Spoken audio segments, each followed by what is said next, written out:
La forma más elevada de inteligencia consiste en pensar de manera creativa. Ken Robbins. Buenos días a todos. A nombre de las jefaturas de enseñanza pertenecientes al subsistema de educación secundaria general de la Unidad de Servicios Educativos del Estado de Tlaxcala, les damos la más cordial bienvenida a la conferencia magistral Cambio en la concepción educativa ante el nuevo plan de estudios. Es un honor para estas jefaturas presentar a las autoridades que el día de hoy nos acompañan. En representación del doctor Homero Meneses, secretario de Educación del Estado y director general de la UCED, la doctora Rosa Isela García Herrera, directora de Educación Terminal de la UCED. Fuerte el aplauso para ellos. Bienvenidos.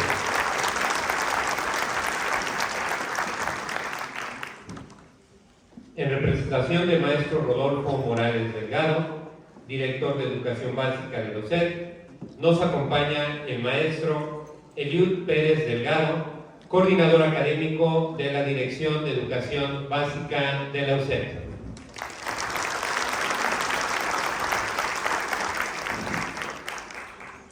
El profesor Blas Mora Mora, jefe del Departamento de Educación Secundaria General de la UCED.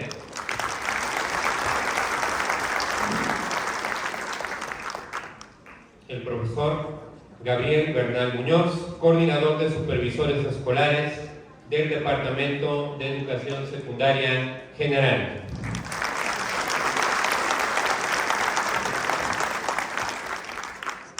La doctora Mariela Sonia Jiménez Vázquez, investigadora SNI nivel 1, quien el día de hoy nos deleitará con su ponencia.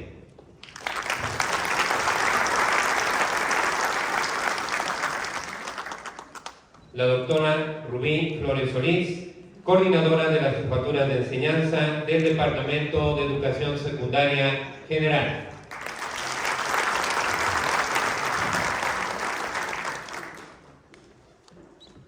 Así también agradecemos la presencia de personal de la UCED que nos acompaña, equipos de supervisión, directivos de escuelas, coordinadores de actividades académicas y a docentes de las diversas asignaturas. Sean todos bienvenidos.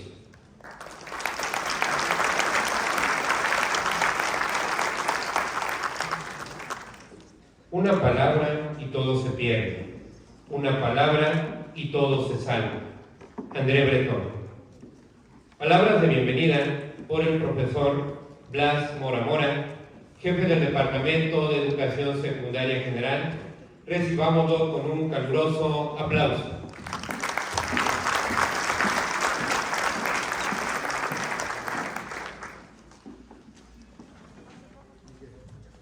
Con su permiso, doctora Isela García Herrera, presidium aquí presente, supervisores, directores,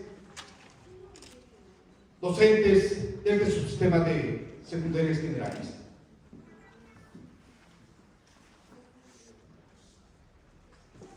Como bien sabemos, la nueva escuela mexicana es un esfuerzo por mejorar la calidad de la educación en México, que responde a las necesidades de los estudiantes y la sociedad. Los beneficios que aportará nuestra sociedad son múltiples. Todos servirán como detonantes para alcanzar los objetivos de transformación que tanto anhelamos millones de mexicanos. La nueva escuela mexicana plantea fomentar el pensamiento crítico y la innovación entre los estudiantes a través del uso de las metodologías y tecnologías innovadoras. Esto permitirá que los estudiantes sean más creativos, resolutivos y adaptables a los cambios. Además, propone desarrollar habilidades socioemocionales en los estudiantes, como la empatía, el trabajo en equipo y la resiliencia. Esto permitirá que los estudiantes sean más empáticos y sensibles a las necesidades de los demás y puedan enfrentarse a situaciones difíciles de manera más efectiva. Asimismo, busca ofrecer una educación más inclusiva y equitativa que atienda las necesidades de todos los estudiantes, por supuesto, a quienes viven en zonas marginadas o tienen necesidades educativas especiales. Esto genera la reducción de las brechas de desigualdad en el acceso a la educación. Es decir, el objetivo principal de la nueva escuela mexicana es fortalecer la formación de los estudiantes, enfatizando el desarrollo de manera armónica de todas sus facultades, habilidades y destrezas, no solo en lo intelectual, sino también en lo físico, lo ético y lo estético, también lo afectivo, para que los niños, niñas y adolescentes sean una nueva ciudadanía que emprenda, sobre todo participe en la transformación de la sociedad. Humanizar la educación es el gran reto y el compromiso a la implementación de la nueva escuela mexicana. Permitirá una mejora de la calidad educativa a través de estrategias pedagógicas planeadas en colaborativo con el colectivo docente, la revisión y actualización de los planes y programas de estudio, la formación docente y la evaluación del desempeño escolar. El magisterio tlaxcalteca está convencido de la implementación de la nueva escuela mexicana. Es esencial para el futuro de nuestra sociedad y que nuestros estudiantes tengan una educación de calidad que les permita enfrentar los desafíos del futuro. Sin embargo, somos conscientes de los desafíos de enfrentamiento en la implementación efectiva de las estrategias y programas de la nueva escuela mexicana. En las escuelas de nuestro estado, por ello el Departamento de Educación Secundaria General trabaja para que las escuelas de su sistema tengan los recursos necesarios, tanto las herramientas tecnológicas como los materiales educativos. Asimismo, se promueve el fortalecimiento de las competencias profesionales desde las supervisiones escolares, jefaturas de enseñanza y el personal directivo, a favor de 2.907 docentes frente al grupo adscritos a las 44 escuelas secundarias generales. La conferencia magistral de hoy, que impartirá la doctora Mariela Sonia Jiménez Vázquez, a quien agradezco su distinguida participación, como a través de acciones ya realizadas durante el ciclo escolar, fortalece a cada una de las figuras educativas y nos compromete aún más para brindar la educación de excelencia a beneficio de 25.047 estudiantes del subsistema de secundarias generales. Así, juntos en Tlaxcala construyamos una nueva historia, recordando que la vida es de momentos y de emociones. Todos y cada uno de los presentes sean muy bienvenidos a esta conferencia magistral. Gracias, bonito día.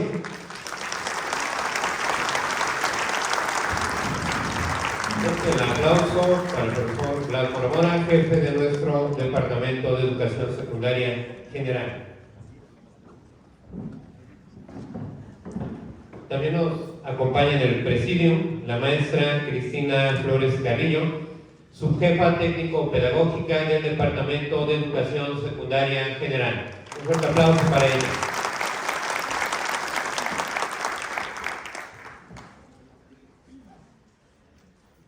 Esta conferencia magistral forma parte de las acciones del plan de trabajo de las jefaturas de enseñanza, mismo que tiene como uno de sus objetivos coadyuvar a la mejora del funcionamiento de las prácticas profesionales docentes para proporcionar a los alumnos una educación de excelencia durante el ciclo escolar 2022-2023.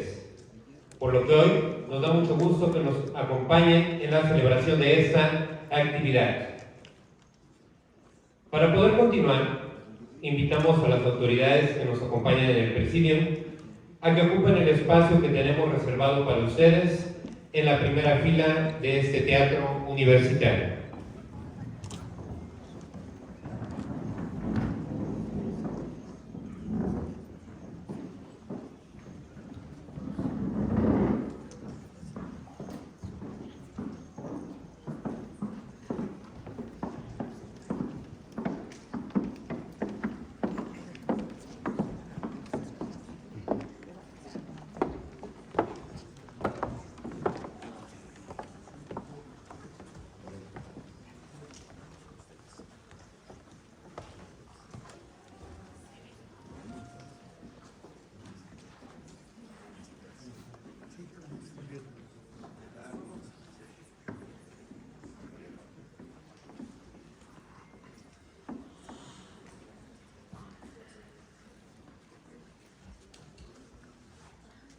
Comparto con ustedes el abstract de la doctora Mariela Sonia Jiménez Vázquez. Es maestra en Educación Superior y doctora en Educación por la Universidad Autónoma de Tlaxcala. Sus líneas de investigación son formación y desarrollo profesional. Destacan las investigaciones referidas a la pertinencia y calidad de la formación mediante investigaciones centradas en los estudios de trayectorias de egresados y mercado de trabajo, así como los procesos de formación de los actores educativos, estudiantes y docentes, tanto de educación básica como de educación superior. Fue profesora de educación secundaria durante 3 décadas, profesora investigadora y secretaria académica del Centro de Investigación Educativa de la Universidad Autónoma de Tlaxcala. Pertenece al Consejo Mexicano de Investigación Educativa, COMIE, y a la Asociación Francófona de Investigación Científica de Educación, AFIRCE. Es miembro del Sistema Nacional de Investigadores en el nivel 1. Tiene el reconocimiento a perfil deseable de PRODEP, así como pertenencia al cuerpo académico Procesos Educativos, el cual tiene el estatus de consolidado. Actualmente participa y es responsable institucional del proyecto de educación superior, evaluación de la calidad de la formación docente del profesorado de educación obligatoria en instituciones de educación superior de Latinoamérica, Caribe y Europa, creación de sistemas y procesos de garantía de calidad de las carreras de educación. Coordinado por la Universidad de Granada y con financiamiento de Erasmus de la Unión Europea. En educación básica participa en el proyecto Observación de Consejos Técnicos Escolares en el Estado de Tlaxcala, por convenio CIE, Universidad Autónoma de Tlaxcala, CP-UCET. En educación básica cocoordinó con Ángel Díaz Barriga el libro Reformas Curriculares en América Latina en Educación Básica, el inicio del siglo XXI. Anteriormente, coordinó el libro La tutoría en la escuela secundaria. Ha escrito libros, capítulos de libros y artículos que indagan acerca del impacto de la calidad en la formación y en la práctica profesional, formación de investigadores, trayectorias laborales y profesionales de egresados, de licenciatura, maestría, doctorado y docentes, evaluación al desempeño docente, tutoría, reformas curriculares, entre otros temas. Ha coordinado el Comité Académico y Logístico del Congreso Internacional de Educación, Currículum Evaluación, desde 2007 a la fecha.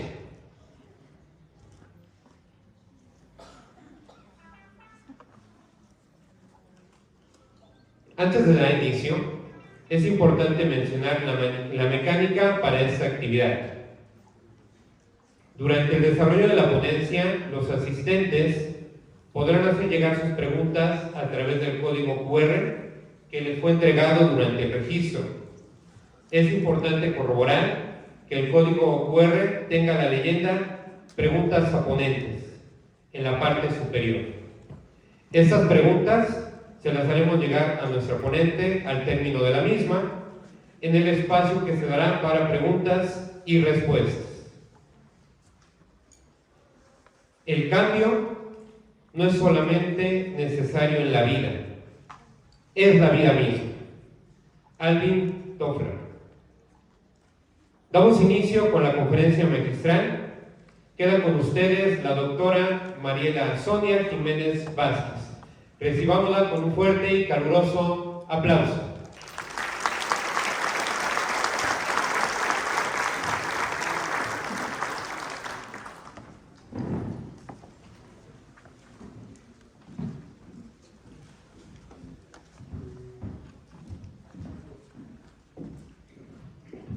Muy buenos días a todos.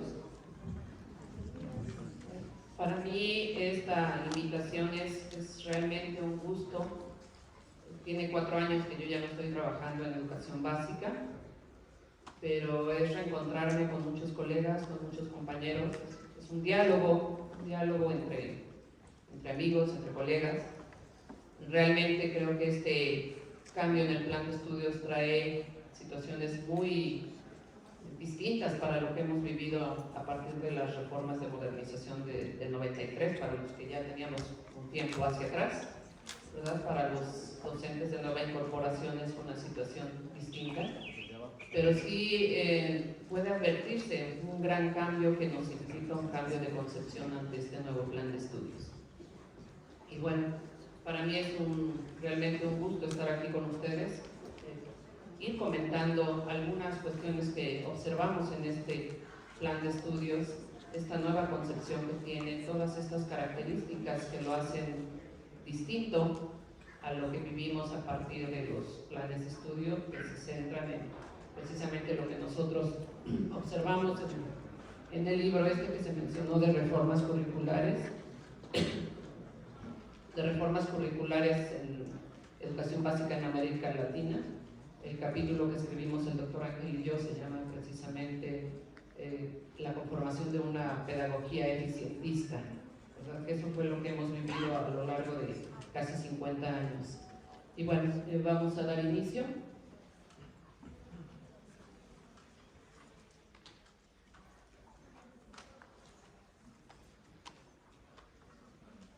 No sé si se pueda, creo que no se ve muy bien. ¿Ustedes sí ven bien? Ahí creo que se ve mejor. Y aún así todavía como que le falta nitidez. Pero bueno, el plan de estudios 2022, como lo señalamos ahí, es todo un cambio en la concepción. La presentación está organizada en 3 puntos. El plan de estudios 2022, una transformación curricular, ¿verdad? Una transformación radical, si lo comparamos con lo que hemos visto en los planes de estudio anteriores. La segunda parte va a ser sobre la dimensión curricular pedagógica y la tercera sobre los retos para los docentes, qué nos implica como profesores.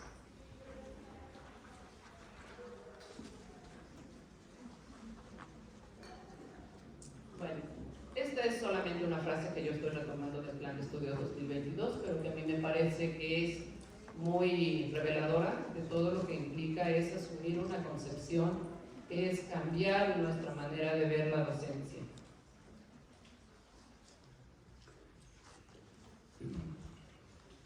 Bueno, si ustedes seguramente ya lo hicieron, ya revisaron este plan de estudios 2022, precisamente inicia como con estos apartados, ¿no? Donde habla que es una transformación, en las conferencias que hemos escuchado se ha señalado también, es una transformación radical, una reforma curricular donde decimos no es un maquillaje, no es un disfraz de cambio, realmente hay cambios muy significativos y entre estos observamos hay un cambio en la mirada epistémica, en la manera en que se va a construir este conocimiento, en la manera en que cambian aquellas asignaturas por campos formativos. Es toda una manera diferente de concebir la educación, de concebir el acto educativo en el aula, metodológicamente también, si nosotros observamos y vamos revisando estas cuestiones de cómo ir desarrollando contenidos, por ejemplo, lenguajes, ¿verdad? Los métodos cambian, no solamente hablamos en lenguaje en español, hablamos en inglés, hablamos de las lenguas indígenas, hablamos también de estas cuestiones de artes, de estética, toda esa comunicación que tenemos, y entonces esto implica toda un método diferente para abordar estas cuestiones y sobre todo cómo irlas integrando, porque algo que llama la atención de este plan de estudios es precisamente toda esta cuestión de integración curricular que se señala y que tenemos que ir desarrollando. Estos cambios, lo estructural lo voy a dejar al final, lo axiológico, la manera en que vamos a desarrollar valores en los estudiantes, actitudes. También, si nosotros analizamos con los planes de estudios anteriores, creo que todos tienen esta mirada, ¿no? de cómo desarrollar actitudes, valores, habilidades. Aquí la manera o la diferencia está en cómo lograrlo, cómo ir haciendo esta integración para que los estudiantes realmente respondan hacia una vida democrática, que tengan unos procesos emancipatorios, que los hagan partícipes de una sociedad que nosotros sabemos que está teniendo muchos problemas en la actualidad y que lo observamos en cuestiones de desigualdad, de violencia, de desarticulación, de falta de reconocimiento de la diversidad cultural, por ejemplo. Y también, sobre todo, implica una nueva mirada pedagógica.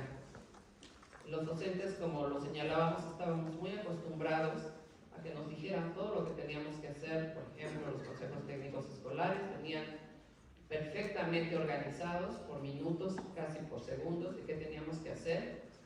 Y lo mismo la formación continua. ¿Cuántos de nosotros no vivimos procesos de formación continua donde inclusive nos decían qué actividades teníamos que hacer, si teníamos que salir al patio y hacer alguna dinámica, si teníamos que analizar un documento, darle una lectura de 10 minutos, avanzar, y si nos salíamos un poquito del guión, si la persona que estaba dándonos esa formación docente no tenía la capacidad de asimilarlo, nos regresaba al guión original.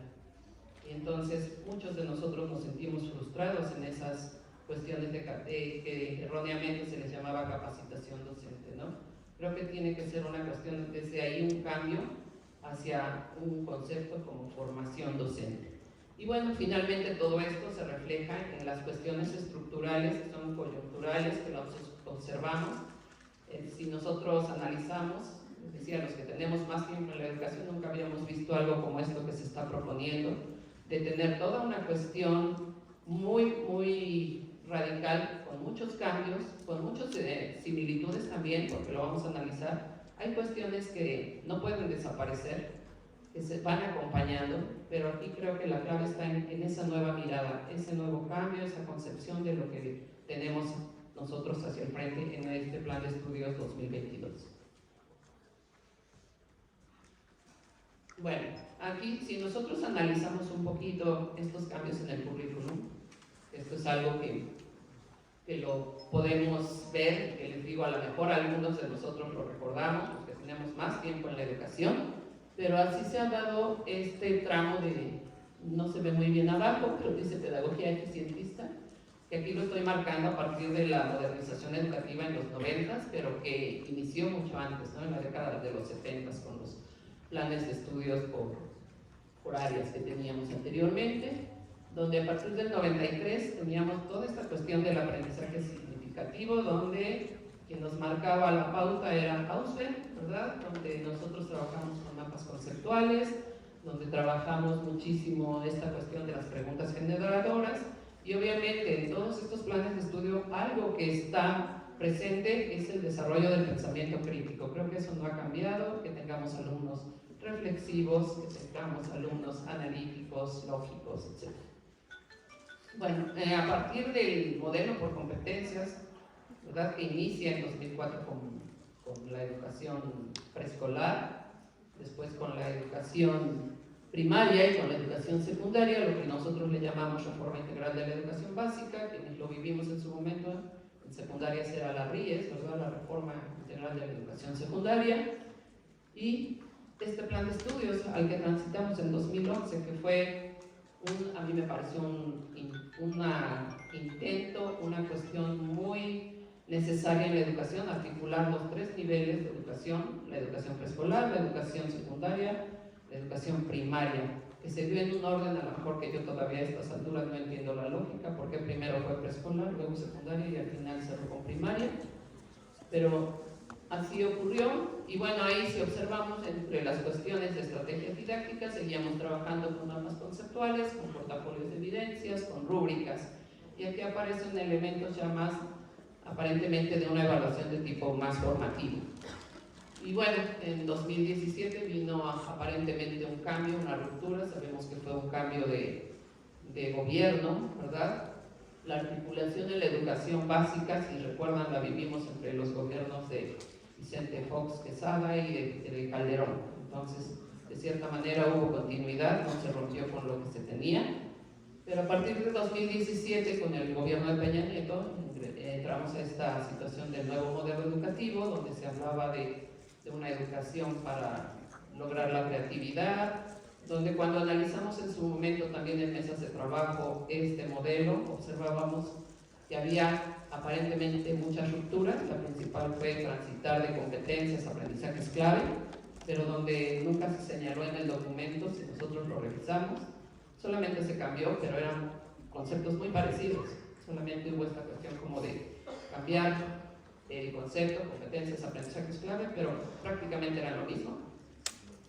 Y bueno, aquí ya se empieza a proponer todavía de manera más amplia una serie de estrategias didácticas, que eso es algo que hay que reconocer en ese plan de estudios. Era un plan de estudios muy ambicioso, ¿verdad? Pero donde, vuelvo a señalar, no había muchas situaciones que nos hicieran diferenciar lo que se había transitado entre los gobiernos anteriores al plan de estudios 2017. Pero ya se hablaba del aprendizaje basado en problemas, en proyectos, en investigación, de un aprendizaje también colaborativo, pero además que tuviera esta característica de que fuera situado, que fuera contextualizado. Y ya a partir de este modelo también se advierte esta cuestión del término humanista en la educación. Entonces, bueno, esa es la manera en que hemos transitado, y ahora nos vamos a lo que marca el Plan 2022, la nueva escuela mexicana. Creo que desde que esto salió a la luz pública, que iba a empezar y que lamentablemente la pandemia lo truncó, tal vez ya estuviéramos viviendo cuestiones más adelantadas a lo que tenemos ahora, pero ahí ya se vislumbraban algunas cuestiones, ¿no? de lo que se esperaba en esta nueva escuela mexicana. Y bueno, algo que creo yo que ha sido como la estrategia didáctica por excelencia en todos los planes de estudios, si ustedes lo observan, es el trabajo por proyectos. Ese ha cruzado todos los planes de estudio. Se ha buscado que se trabaje de esa manera por todas las características que tiene este enfoque de enseñanza, ¿verdad? De colocar al estudiante al centro, de trabajar con sus intereses, de desarrollar situaciones de aprendizaje que lo vinculen a cosas de la vida cotidiana, problemas. Entonces, esta ha sido la estrategia por excelencia, y en la nueva escuela mexicana sigue presente, se coloca igual, de la misma manera al centro, pero ahora con trabajo por proyectos en comunidad, ¿no? Con esta visión de escuela, territorio, comunidad.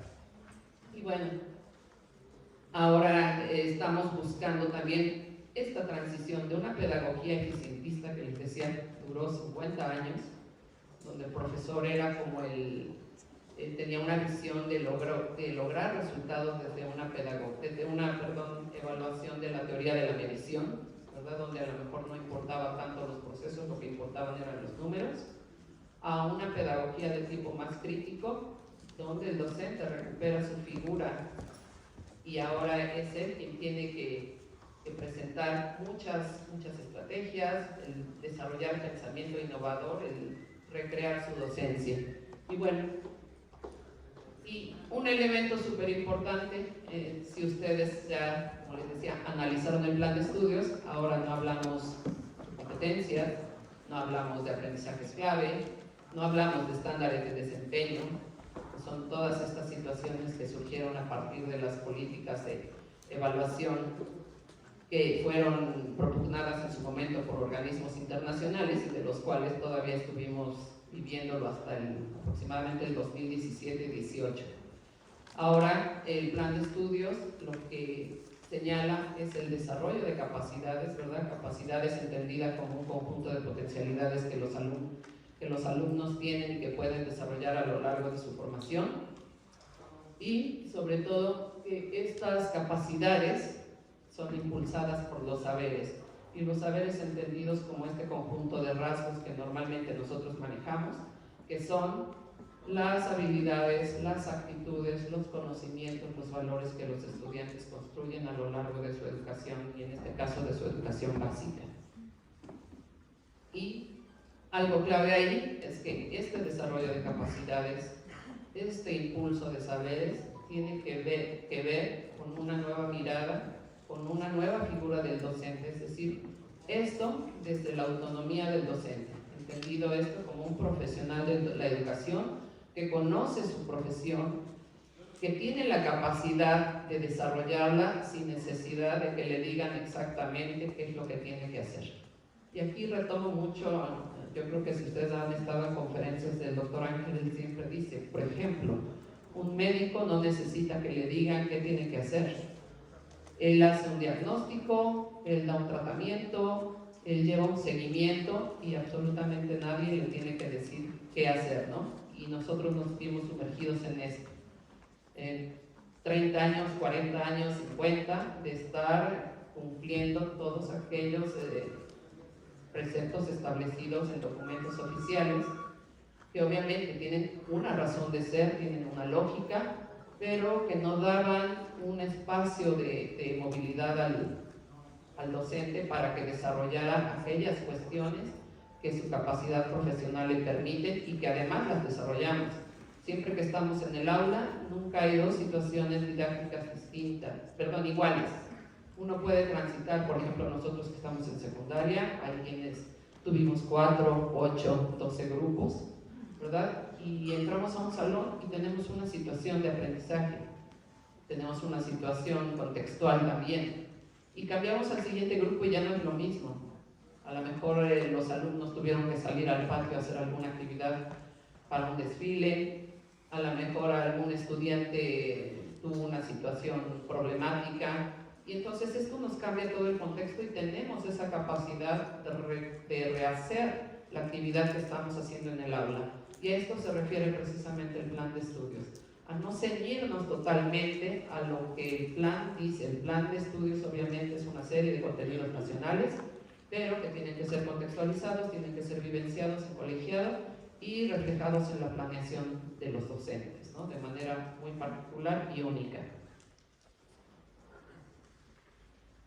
Y bueno, entonces si analizamos esto, también ya lo conocemos, solamente les decimos una charla entre nosotros, que la propuesta curricular del plan de estudio comprende esos 5 grandes elementos, la formación docente, pero aquí hay una situación que a mí me parece muy pertinente, muy relevante, que es que esta formación docente, ¿verdad? Yo lo primero que quitaría sería capacitación docente, que todavía por ahí creo que vi esa palabra en el plan, pero tiene que ser formación docente, pero con este nuevo sentido que yo observo, que creo que es lo más relevante, que va a ser a partir de la recuperación de saberes, de experiencias y de conocimientos del propio profesor.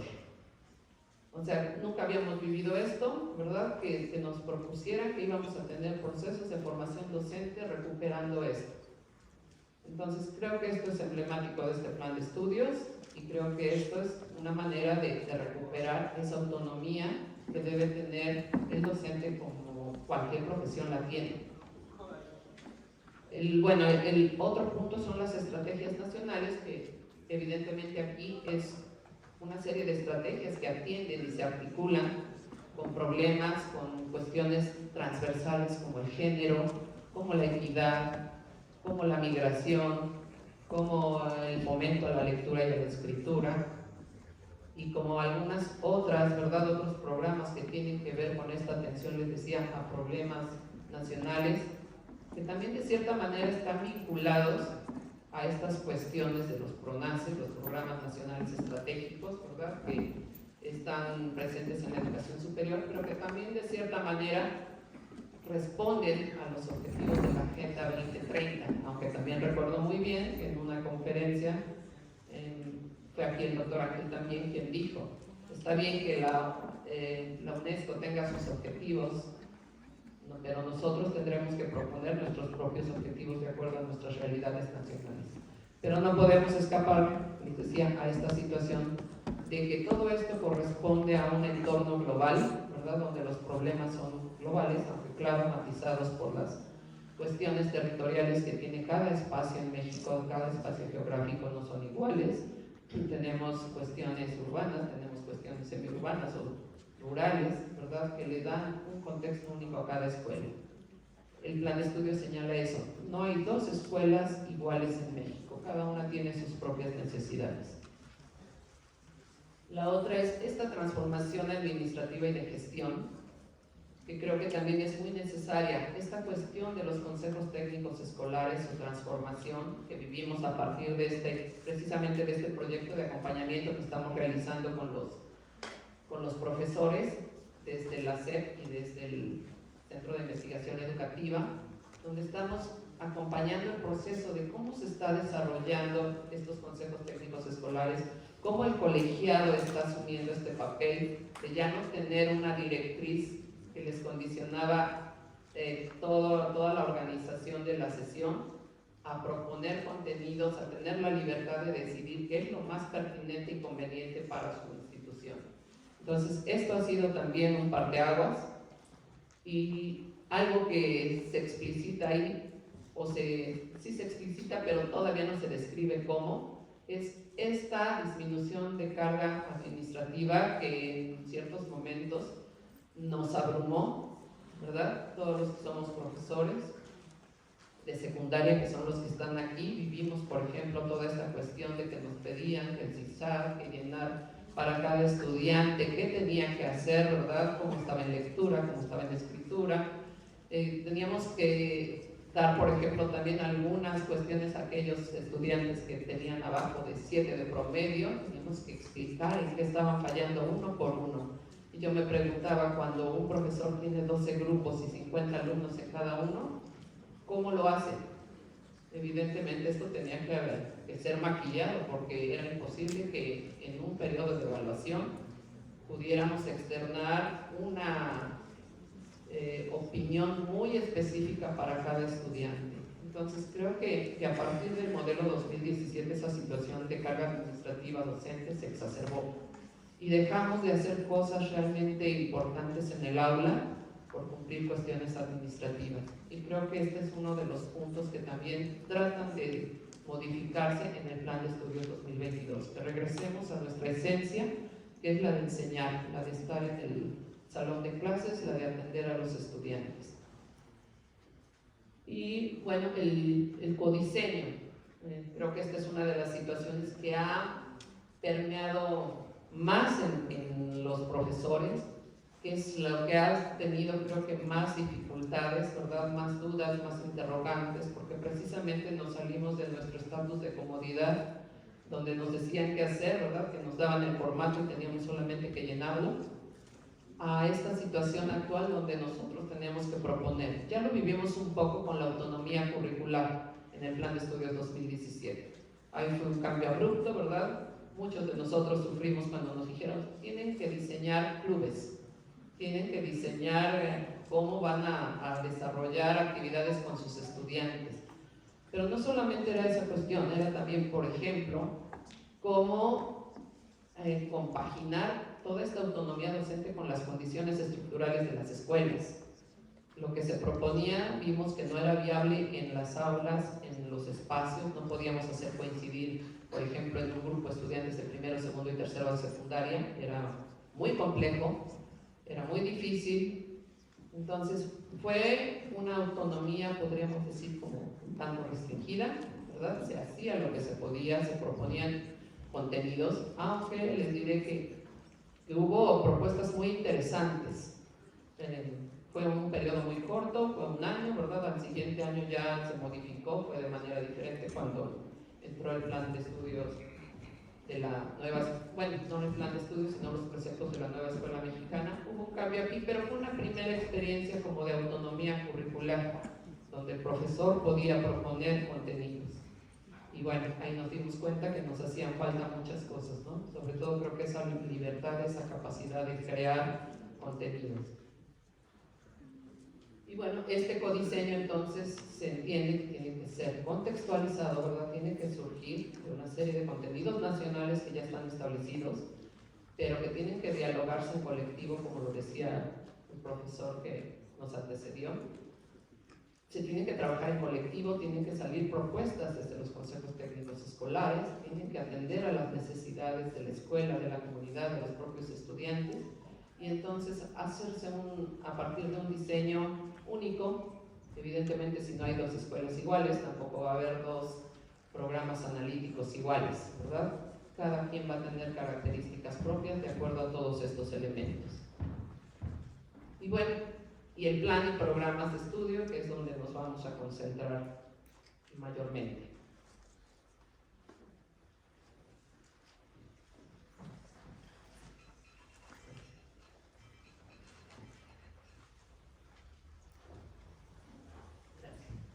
Bueno, estos son los elementos centrales del plan de estudios, ¿verdad? El derecho humano a la educación. Ahí aparece en el punto último, pero a mí me pareció que es el que debe encabezar. Debe ser el primero porque de ahí partimos con todo. El derecho humano a la educación. Los componentes de integración curricular que son muy relevantes, que los vamos a ir observando. La comunidad como núcleo integrador de todo este plan de estudios y la autonomía profesional, que sin esta no es posible se desarrollen todos estos preceptos, todas estas cuestiones. Cuando yo empecé a analizar el plan de estudios 2022 decía, es que esto es súper ambicioso, tiene que partir de un compromiso, ¿verdad?, de todo el gremio profesional docente. Entonces, si no logramos esto va a ser difícil. Y sobre todo porque hay una cuestión, en muchos de los casos las reformas curriculares se nos dan ya solamente para que nosotros las desarrollemos, pero en este caso es una cuestión muy distinta, es que el profesor a partir de una deliberación en colegiado proponga cómo trabajar. Y bueno, eso les decía, de alguna manera es una cuestión que nos plantea retos, ¿verdad?, y que nos obliga a romper modelos que ya teníamos establecidos anteriormente. Bueno, este derecho humano a la educación tiene que ver mucho con estas cuestiones del ingreso. Eso no es nuevo, eso lo podemos ver en todos los planes de estudios si lo analizamos, pero evidentemente a partir del plan de estudios 2011 y 2017 estos cuestionamientos, estos problemas se han ido acrecentando. Sabemos las situaciones de violencia que nuestro país vive, ¿verdad?, de desigualdades tan grandes que la pandemia nos mostró de manera brutal. Aunque estuviera el programa Aprende en Casa, los estudiantes simplemente no tenían algunos ni siquiera señal de televisión, ¿verdad? Hemos hecho también investigaciones acerca de lo que ocurrió ahí y vimos que lo que más utilizaron los profesores fue el WhatsApp. Era el mecanismo por el que se podían comunicar, pero aún así hubo muchos profesores que tuvieron que ir en pandemia a sus espacios. Y ahí creo que ese es un parteaguas donde podemos decir sí se puede. Los profesores ahí rompieron rompimos esquemas, hicimos muchas cosas que no teníamos pensado hacer y que a partir de ahí, a pesar de que nos dimos cuenta de toda esta indefensión profesional que se vivió por un tiempo, todo el gremio docente tuvo esa capacidad de rehacerse, de recrear su docencia y de hacer cosas muy diferentes.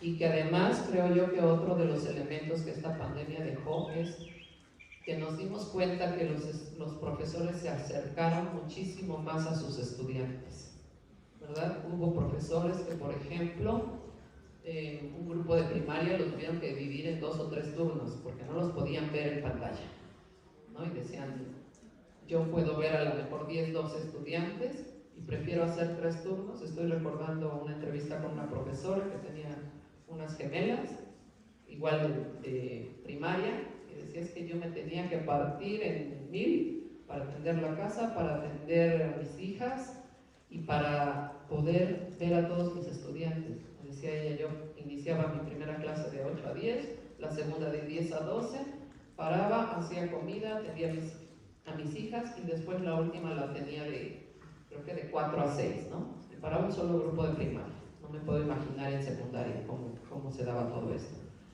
Entonces, bueno, pero ahí nos dimos cuenta que los profesores tenemos esa capacidad de innovar, de hacer muchas situaciones.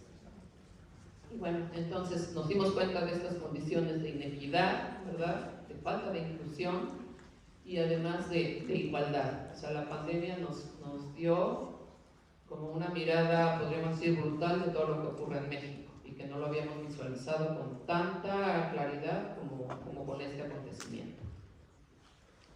Bueno, el plan de estudios en ese sentido tiene un carácter emancipatorio, ¿verdad? Ya también lo señalaba el maestro, donde decía que los estudiantes tienen que participar de manera democrática en la vida social del país, ¿verdad? Porque finalmente son ellos los que van a ser los ciudadanos del futuro.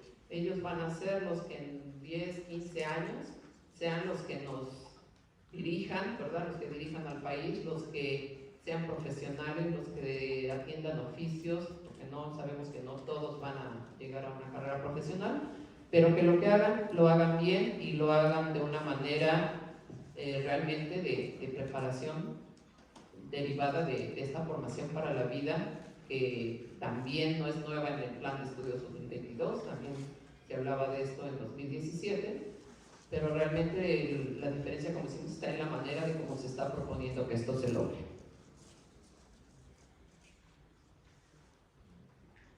Bueno, y en cuanto a la integración curricular, esta manera creo que es cómo armar un rompecabezas, ¿verdad? Cómo poner en sintonía todas las piezas que arman el currículum para que podamos lograrlo.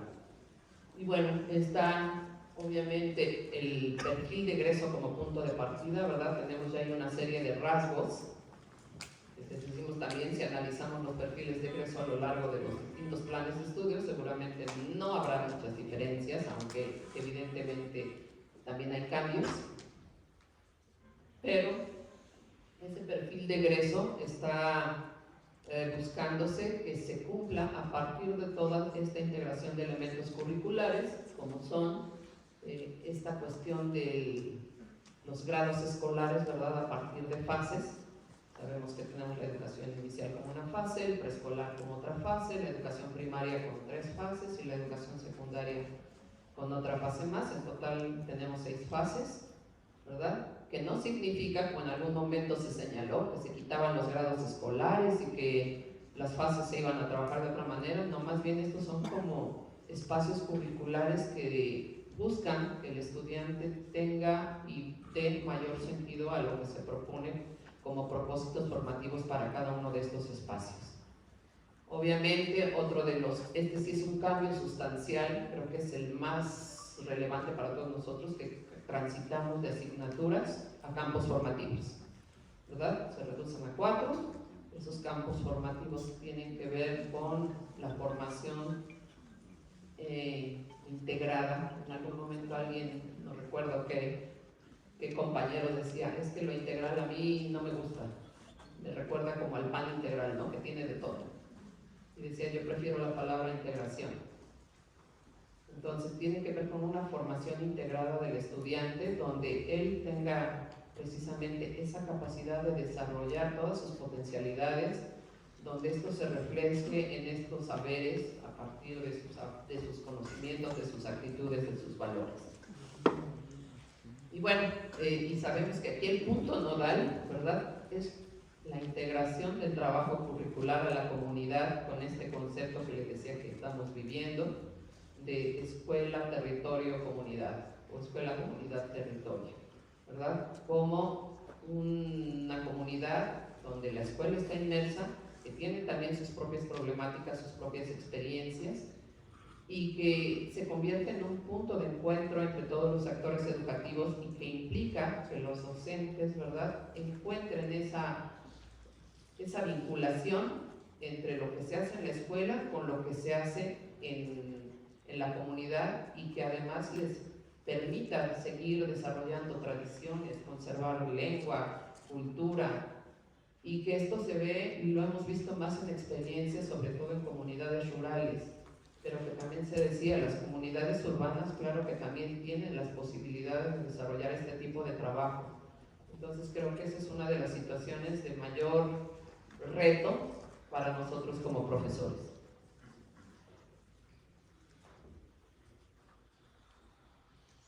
Y bueno, está la comunidad como núcleo articulador, ¿verdad? Que ese es el tercer punto del plan de estudios, cómo desarrollarlo, este concepto que les decía de escuela, comunidad, territorio. Esto tiene que ver con una creación de redes, de relaciones e intercambios entre comunidad, entre escuela, entre padres de familia, entre estudiantes, entre profesores, entre directivos. Cómo lograr hacer todo un colectivo comunitario que nos permita desarrollar, por ejemplo, proyectos de trabajo. Y tiene que ver con esa proyección pedagógica que el profesor puede desarrollar, pero además democrática, ¿no? Donde todos puedan participar de igual manera. Y esto tiene mucho que ver también con, creo que aquí hay muchos supervisores, muchos jefes de enseñanza, muchos directores con esa capacidad de liderazgo pedagógico que se desarrollan, porque no solamente hablamos de formación docente en el sentido de profesores de grupo, sino también de todos aquellos que tienen ese compromiso, ¿verdad?, de ir dirigiendo los caminos, las experiencias de las escuelas, y que también implica una mirada totalmente distinta. Entonces, esto nos atañe a todos.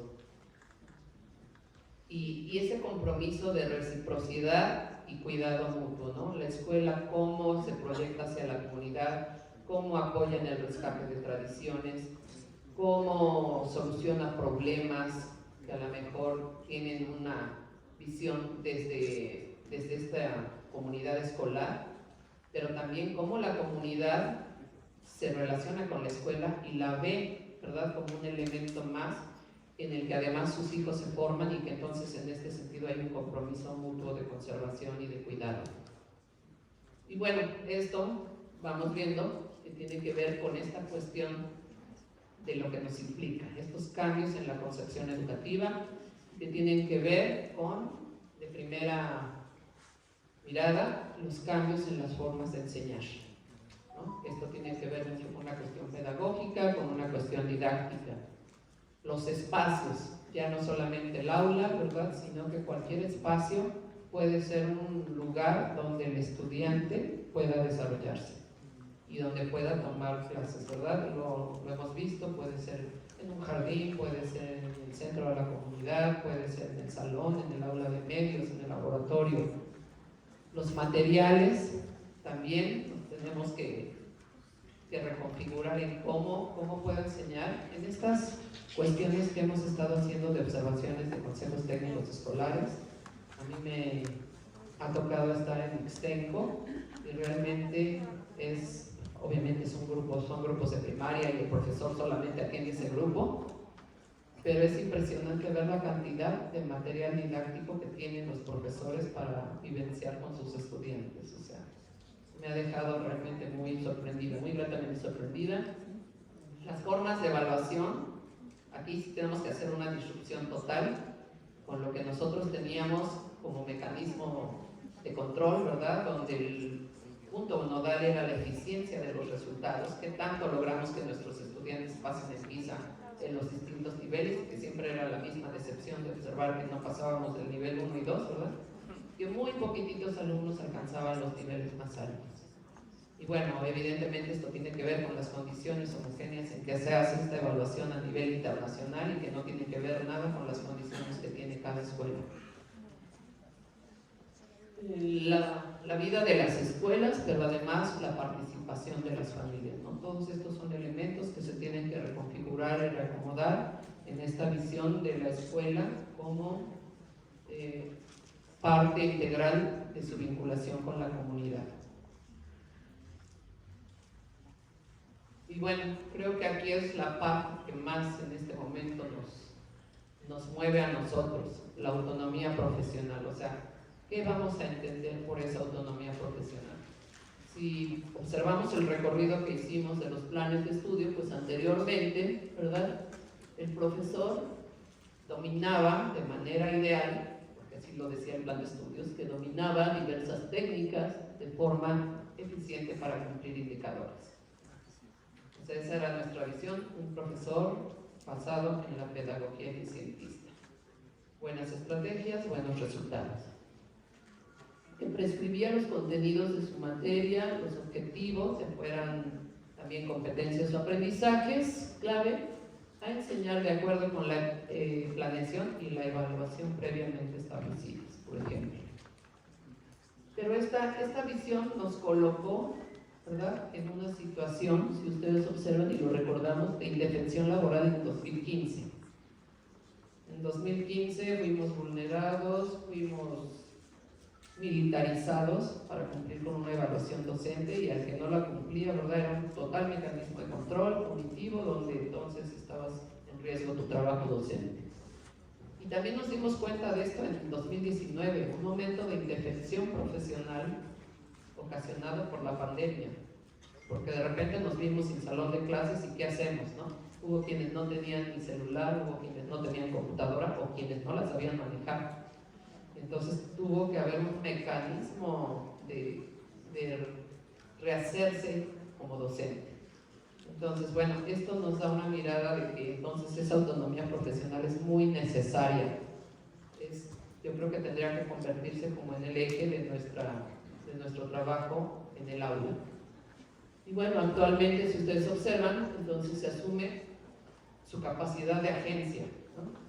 ¿Qué es esta cuestión de la capacidad de agencia? Pues a todo aquel conjunto de recursos que nosotros tenemos para desarrollar de manera profesional nuestro trabajo, así como lo hace el médico, así como lo hace el arquitecto, el dentista, etc. Esa capacidad de agencia, ¿no?, donde no necesitemos que nos digan exactamente qué tenemos que hacer. La misión entonces en el nuevo plan de estudios es conducir procesos formativos siendo interlocutores, ¿verdad? Porque inclusive vean ahí, yo coloqué abajo, me dediqué a revisar todos los adjetivos que nos colocaban para que nosotros desarrolláramos con nuestros estudiantes. Anteriormente era instruir, informar, facilitar, aconsejar, animar, por ejemplo, situaciones de aprendizaje. Y ahora lo que nos dice el plan de estudios es dialogar, resignificar, construir, replantear. Y todo esto tiene que ver con esa libertad para ejercer y recrear la docencia.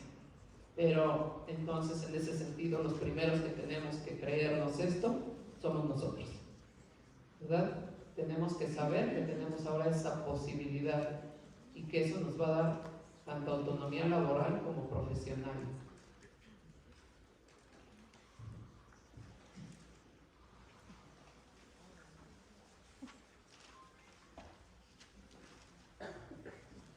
Como no tengo ahora moderador, me irán diciendo el tiempo, maestro Jorge.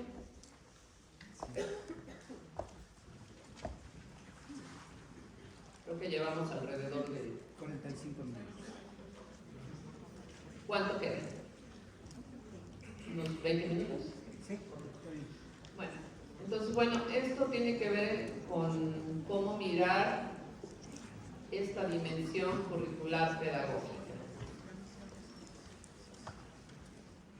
Y bueno, elementos centrales que observamos en el plan de estudios son estos dos, en el currículo y en el trabajo en el aula. En el currículo, toda esta integración de elementos que señalábamos. Es una integración de elementos curriculares, los campos formativos, los ejes articuladores, los niveles escolares, ¿verdad?, las fases, el perfil de ingreso, la comunidad, el trabajo colegiado. O sea, son muchos elementos que se integran y que tenemos que ir visualizando cómo lo logramos, y que el espacio idóneo para esto son los consejos técnicos escolares. Pero que también todo esto, si nosotros nos vamos al currículum, tiene que ver con esa cuestión que se le llama teoría deliberativa del currículum. Si ustedes lo buscan, tenemos creo que a Schwab como autor motor central de la teoría deliberativa y que dice que el currículum se construye de arriba hacia abajo con los elementos como ahora nos los está dando la Secretaría de Educación Pública, los elementos centrales, pero se construye también de abajo hacia arriba a partir del trabajo colegiado de los docentes. Como en conjunto, en grupo, ¿verdad?, logramos esta deliberación que posteriormente se va a plasmar en el codiseño de programas analíticos y que ahora observamos que hay quien ya hasta casi nos vende cómo hacer la planeación analítica. Entonces nos volvemos a colocar en la misma situación, ¿no? Necesito que me digan cómo hacer mi planeación, porque si no me siento inseguro. Creo que la mayoría de los docentes tenemos esa capacidad. No niego que a lo mejor hay algunos que se les hace más fácil comprar las planeaciones, ¿verdad? Pero yo creo que la mayoría tenemos esa capacidad inventiva, creativa, pedagógica, didáctica de hacer nuestras propias planeaciones, y ese creo que es uno de los retos que tenemos como que quitarnos de la cabeza. Espero a que salgan quienes venden estas planeaciones y yo las compro. Y bueno, en el trabajo en el aula tiene que ver con estas propuestas que emanan de la didáctica. La didáctica es el elemento que se recupera en el Plan de Estudios 2022. Si observamos en la línea esa del tiempo que hice, observamos que la didáctica, en aras de esto de abajo, el teoricismo, desapareció de los planes de estudios de las normales. Desapareció incluso de los planes de estudios universitarios, ¿no? Muchos ya no dieron didáctica, lo que daban era cuestiones de teorías psicológicas de la educación, socioconstructivismo, constructivismo, ¿verdad? Pero el alma de la profesión docente es la didáctica, y esa desapareció, y eso nos obligó entonces a dejar de lado todos aquellos conceptos que se habían construido durante mucho tiempo. Y bueno, ahora en este plan de estudios se recupera y se vincula con estrategias de enseñanza que no son nuevas para nosotros. Ya vimos cómo el trabajo por proyectos cruza todos los planes de estudio desde los 90 hasta ahora, el trabajo por proyectos, ¿verdad? Y que esto tiene como meta central la resolución de problemas, que estos problemas vivencien las experiencias educativas de los estudiantes y que los hagan a lo mejor. Y no me alejaría tanto de lo que decía Auswell, ¿verdad? Que tengan aprendizajes significativos, aprendizajes para la vida en el otro plan de estudios, ¿verdad? Y que sean experiencias realmente formativas. Y bueno, ahí hay algunas de las estrategias que menciona el plan de estudios, ¿verdad? El trabajo por proyectos, el estudio de casos, la enseñanza basada en problemas, pero también abre la puerta a aquellas que sean pertinentes para el momento en que el profesor esté viviendo en su aula o para la actividad que quiera desarrollar.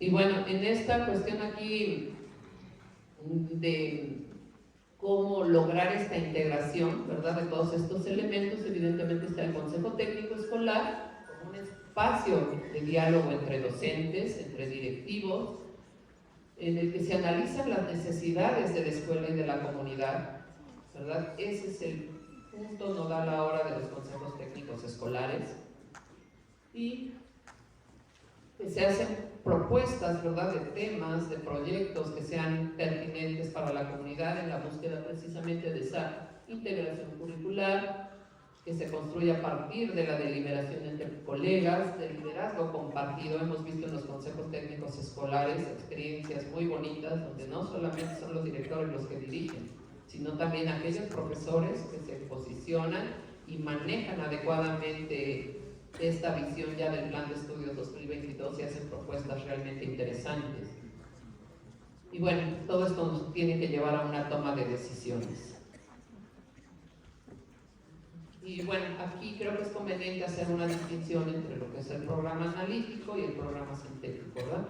El programa sintético es una serie de contenidos nacionales que propone la SEP. Vayamos pensando en esta visión de currículum deliberativo. Son como los ejes centrales que propone la Secretaría de Educación Pública. ¿Qué contenidos se deben desarrollar? Pero no nos dice cómo lo vas a integrar con tu comunidad, cómo vas a lograr el acercamiento con padres de familia, O sea, todos esos elementos tienen que ver con esta cuestión del codiseño, de la deliberación, de la integración. Y entonces ese es el gran reto, cómo lograrlo.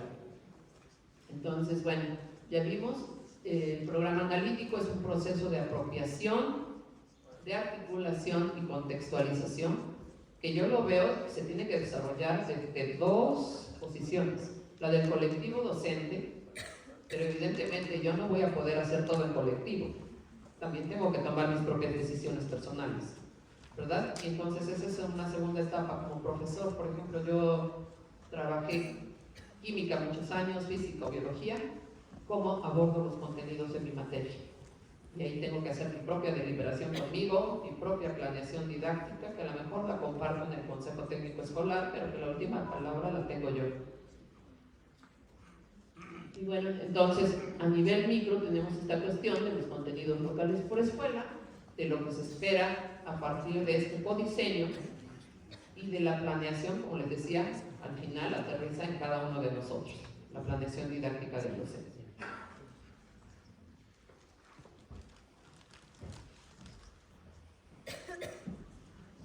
Y creo que aquí es esencial recuperar ese papel de la didáctica que estaba, les decía, guardado en el baúl de los recuerdos. Es una disciplina del y para el docente. Y ahora se plantea, ¿verdad?, con un sentido altamente humanista. Esto tiene que ver mucho con el Plan de Estudio 2022. Se busca que la didáctica le dé un sentido dialógico a este acto educativo, donde el docente sea un interlocutor con sus estudiantes, ¿verdad? Se propone mucho que se parta de las necesidades de ellos, de estos, y de ellas, ¿verdad? Y los estudiantes. Entonces, ahí hay un gran compromiso también. Su papel es organizar la manera en que el docente, ¿verdad?, aborda toda esta serie de contenidos, pero los vincula además con los proyectos personales de los estudiantes o con los proyectos colegiados de los estudiantes, porque también si no nos vamos a meter en camisa de 11 varas, ¿verdad? No podemos atender 600 alumnos de manera personal con sus proyectos personales. Pero sí podemos, o sea, los profesores tenemos esa capacidad de cómo hago para, a lo mejor con el trabajo por proyectos, ¿verdad?, de atender necesidades de estudiantes. El trabajo por proyectos ha dejado súper claro que es una estrategia en la que los estudiantes se sienten motivados, se sienten satisfechos, se sienten considerados, ¿verdad?, donde su autoestima mejora y hay una serie de condiciones que se dan. Y entonces creo que esa es la manera de que podemos rescatarlo. Y se deben generar experiencias de aprendizaje que sobrepasen eso conceptual, ¿verdad?, solamente lo teórico, para pasar a lo vivencial, a lo experiencial y que le dé aprendizajes que sean significativos para los estudiantes. Esos son algunos principios didácticos, ¿verdad?, que tenemos que empezar a recordar, a recuperar de cómo trabajar en el aula. Por ejemplo, el docente nunca acaba de construir una estrategia didáctica. Lo que me quedó bien en este grupo, llegó al siguiente grupo y resulta que los ánimos de los estudiantes no están, ¿verdad? O que se fue la energía eléctrica, yo ya tenía planeada el aula de medios. O que llego al laboratorio y no hay los reactivos que necesito. Entonces, ¿cómo le hago? O sea, nunca hay una estrategia didáctica que diga yo, esta es mi estrategia estrella, porque me puedo topar con pared en algún otro grupo.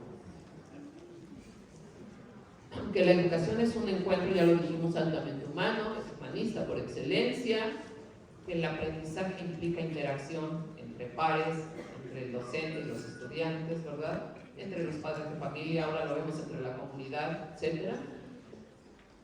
Que además nuestros estudiantes, ahorita lo vamos a ver, tienen ahora acceso a una gran cantidad de información que nosotros tenemos que ver cómo hacerla realmente significativa para ellos, que sobrepase esta situación de copia y pega que a muchos nos pasó. Yo recuerdo a algunos colegas que decían, es que yo ya les prohibí el celular a mis estudiantes en clase.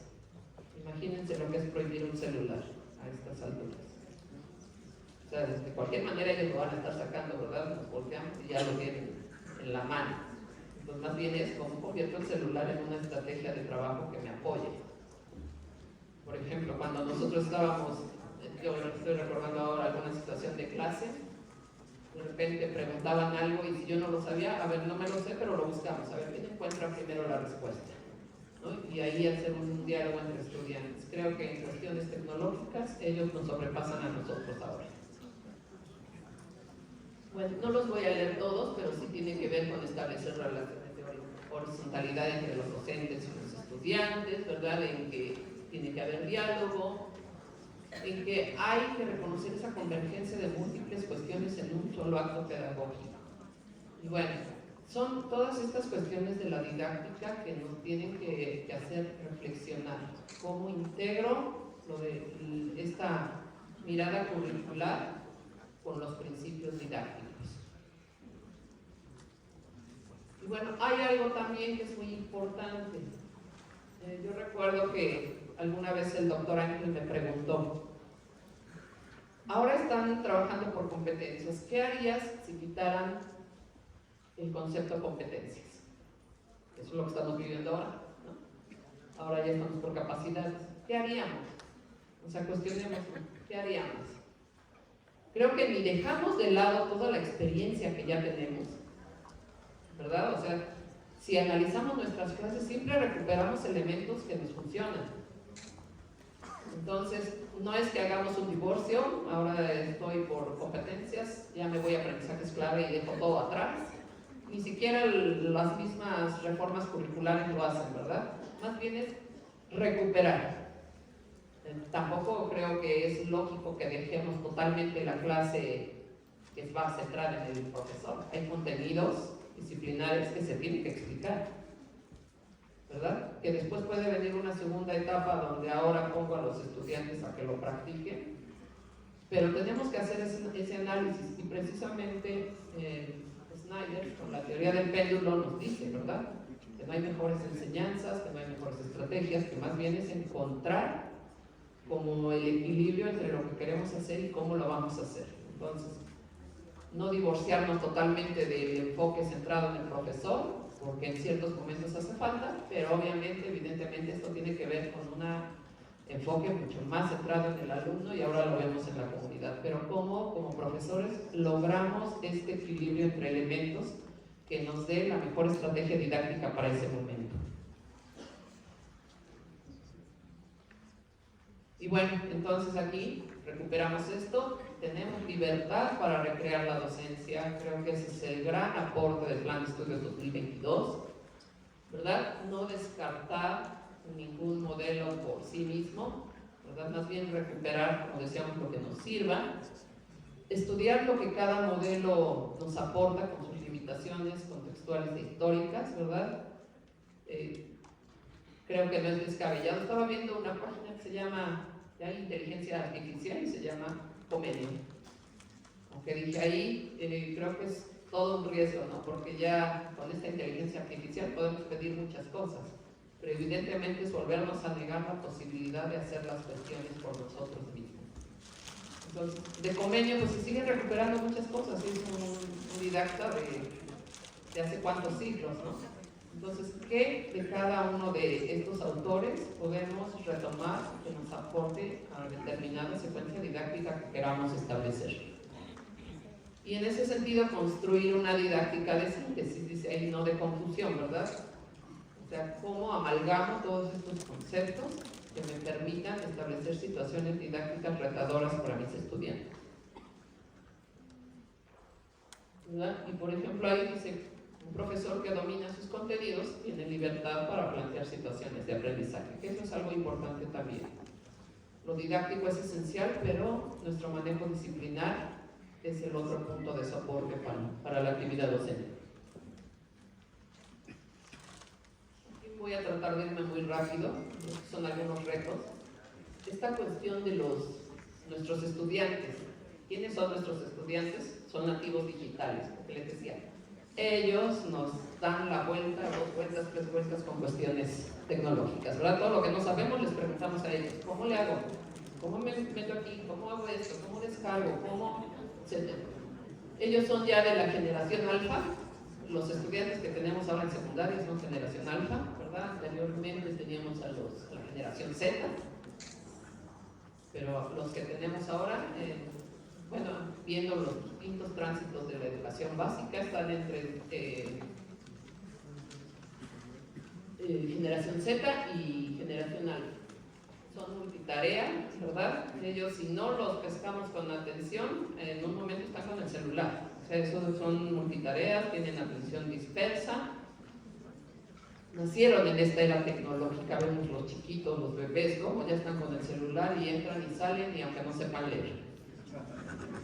Están habitualmente conectados porque esa es otra cuestión, con la que a lo mejor en secundaria ya es natural que tengan celular, pero lo estamos viendo ya en la educación primaria, ¿no? De niños que van con celular. No lo sé en preescolar, pero espero que no. Pero ya es una situación con la que convivimos día a día y que les digo, la clave no es, pues les voy a prohibir encenderlo. Entonces, pues no, tenemos que convertirlo en una herramienta de trabajo. Pero también aquí tenemos que analizar dónde estamos nosotros. ¿Somos nativos o somos migrantes digitales, verdad? Y aquí creo que en las generaciones de profesores también estamos conviviendo dos generaciones. Los millennials, pero también están los de la generación X, ¿verdad? A ver dónde nos ubicamos. Hay un procesamiento secuencial, podemos desarrollar menor o mayor número de tareas, ¿verdad? Dependiendo de qué tanto migramos ya digitalmente. A lo mejor no sabíamos, pero ahora sabemos. Los millennials evidentemente son migrantes digitales, pero con un mayor acercamiento a la tecnología. Nacieron antes de los 90, la generación X, los millennials en esa década. Y entonces, en este sentido, hay quienes preferimos la actualización presencial o los que requieren y prefieren la que está en línea, ¿verdad? Y en ese sentido también puede ser que la propia planta académica tenga resistencia o no a los cambios tecnológicos.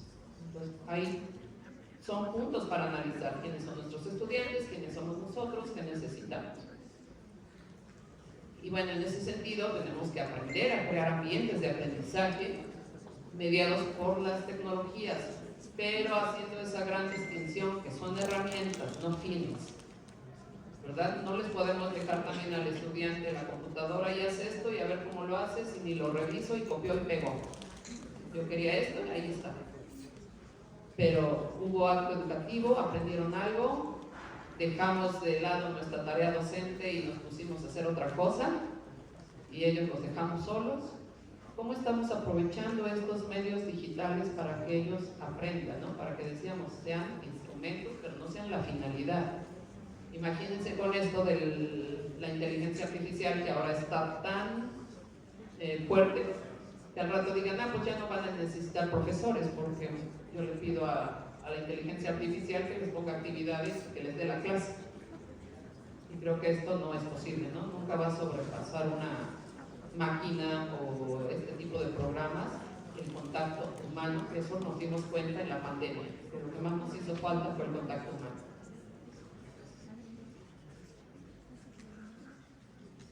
Vean, ahí ya está la inteligencia artificial, ¿verdad? Para los que todavía no saben qué es, hay que buscar qué es inteligencia artificial y qué está ocurriendo, porque con esto, por ejemplo, yo le puedo pedir a este programa que me haga mi conferencia y que la haga desde la mirada del Plan de Estudios 2022. A lo mejor no me tuve que desvelar toda la semana, ¿verdad? Me la hizo y ya nada más la reviso y a ver, veo que le cambio.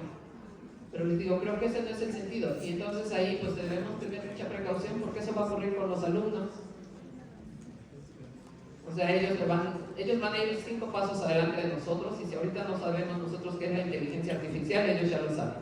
Si les pido un ensayo de los cambios del modelo atómico y que además no me lo detecte ningún programa de similitud, se puede. Entonces ya es muy difícil que esto se vaya logrando. En la universidad tenemos el programa de Current Similarity y yo pensaba, ya tenemos este programa, pero ahora ya salió la inteligencia artificial y no detecta estos plagios.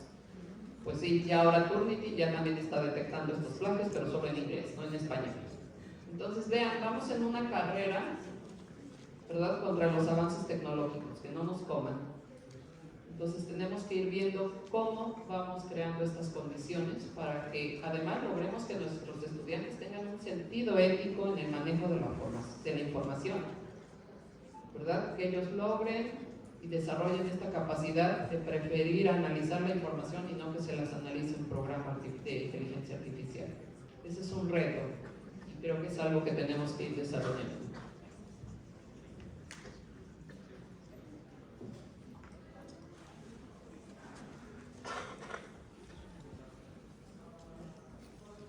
Y bueno, este es otro de los retos, transformar el ambiente didáctico de situaciones de enseñanza a situaciones de aprendizaje, ¿verdad?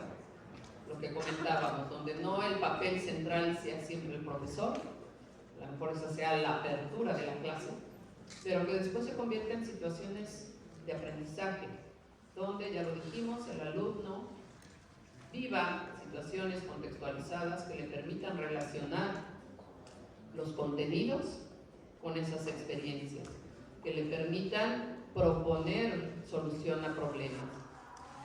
Y en este caso, bueno, ya lo dijimos hace un momento, trabajar por proyectos, trabajar por problemas.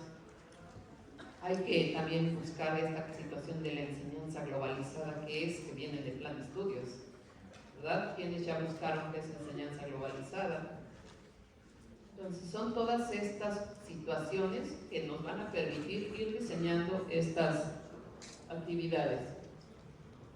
Y entonces transitar de un pensamiento convergente, ¿verdad?, donde la figura central es el profesor, a un pensamiento divergente donde colocamos, en este caso, al alumno, pero en su contexto que es la comunidad y la escuela, al centro.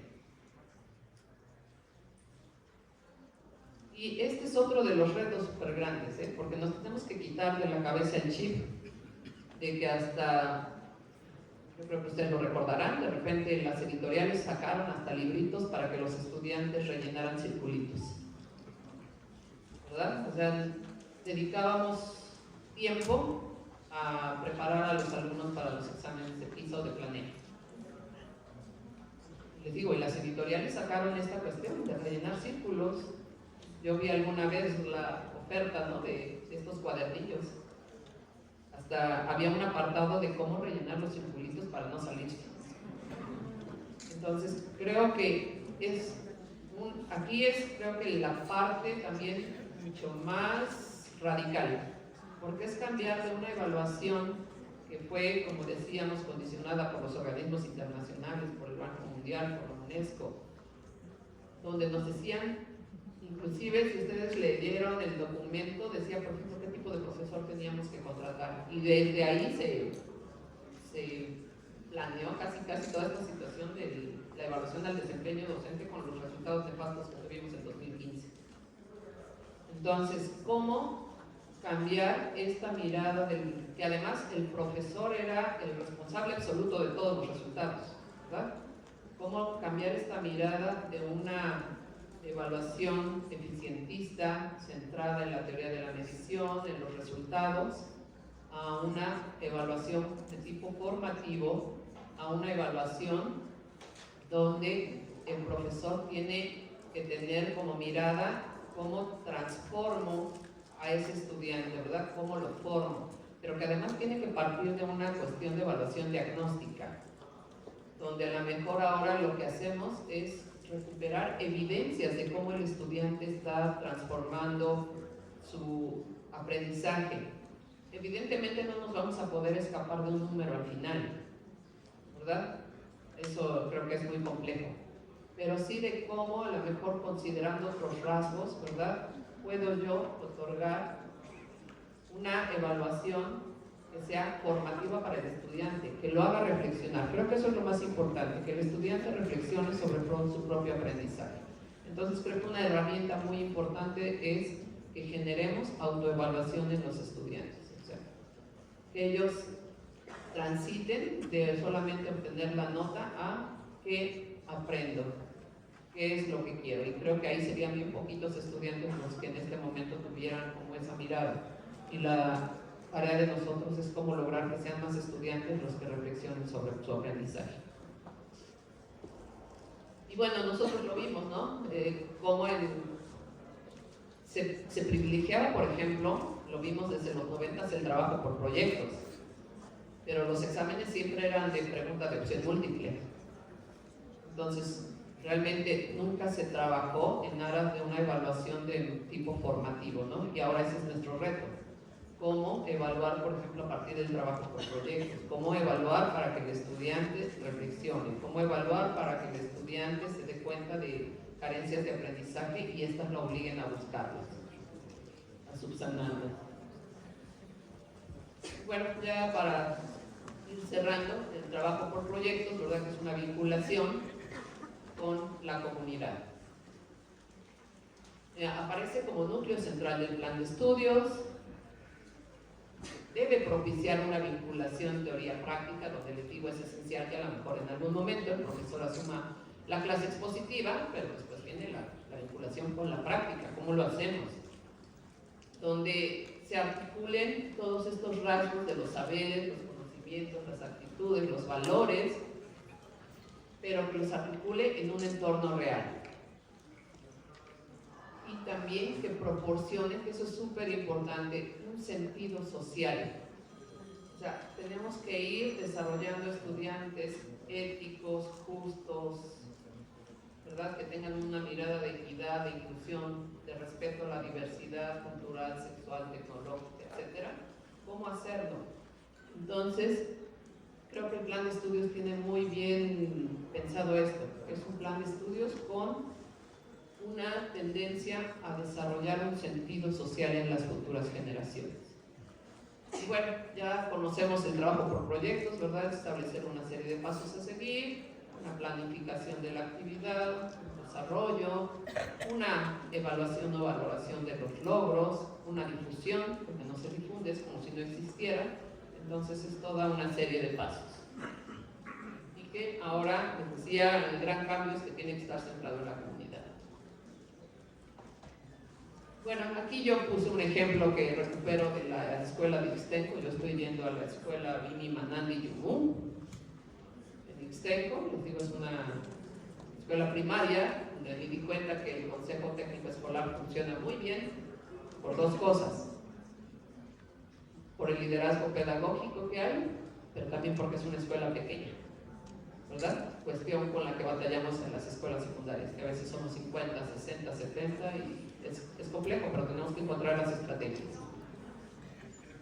Bueno, los ejes transversales, por ejemplo, de este proyecto que yo visualicé, al que me invitaron ahí, es la interculturalidad crítica, la inclusión, donde se vincularon las escuelas primarias y preescolar, y hubo un diagnóstico, una intervención, y además se presentó en comunidad, o sea, en el centro de Ixtenco. Es un proyecto comunitario. Y bueno,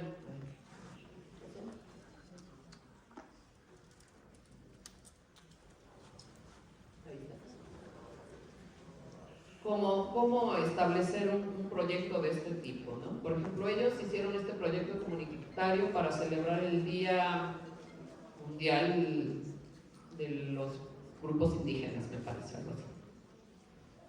Y entonces, bueno, vimos todo eso, ¿no? Se hizo un análisis del contexto general, obviamente hay observaciones. Yo lo observo en el Consejo Técnico con ellos, cómo discuten, cómo analizan la pérdida. O sea, de lo que yo recuerdo ahora en estos consejos técnicos escolares a los que he ido, la pérdida del lenguaje yumú, que lo están recuperando, la preservación del maíz, ¿verdad? Sabemos que Ixtenco tiene una gran variedad de maíces. Esta cuestión del pepenado, ¿verdad? ¿Cómo hacer proyectos de ese tipo? Y yo me preguntaba, por ejemplo, en una comunidad urbana, ¿qué tendríamos que hacer? Pues buscar también como los puntos de intercambio, de identidad de la comunidad para hacer todo esto. La comida también, por ejemplo. Aquí lo observamos.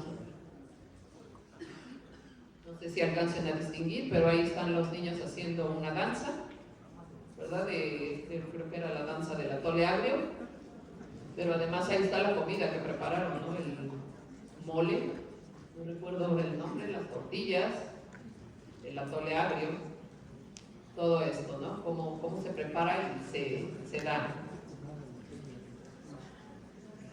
Y bueno, ya como cierre, ¿verdad? ¿Qué tenemos que reconocer? Reconocer que esta reforma es radical, es transformadora, que tiene una orientación al bien social, y creo que eso es lo que también yo me quedo con eso. Pocas reformas tienen como mirada no preparar a los estudiantes para el mercado de trabajo, ¿verdad? Esta tiene esa mirada de un bien social donde busca que el estudiante desarrolle potencialidades, que desarrolle capacidades, que integre saberes. Y el docente entonces se encuentra ante esa posibilidad de ser reconocido como un profesional autónomo. Ese es el otro punto que creo que no debemos desperdiciar. O sea, ¿cómo logro que yo como profesor tenga esa valoración que hace muchos años tenían los profesores, ¿verdad? Que eran casi colocados al nivel del sacerdote hace muchos años. Se tiene que asumir que este cambio es radical y que debe asumirse desde lo que ahora propone la formación docente, ¿no? Desde los saberes, desde la experiencia y desde la formación de los docentes. Y bueno, ahí me preguntaba y decía, bueno, es que tenemos que descubrir, explorar y desarrollar esta libertad a la que no estábamos acostumbrados.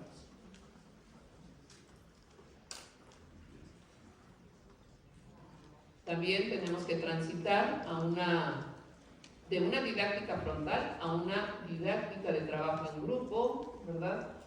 De consenso, de deliberación y sobre todo reconocer las necesidades de las y los estudiantes, ¿verdad? Reconocer las necesidades de la escuela, reconocer las necesidades del entorno para lograr esta integración entre esos tres elementos.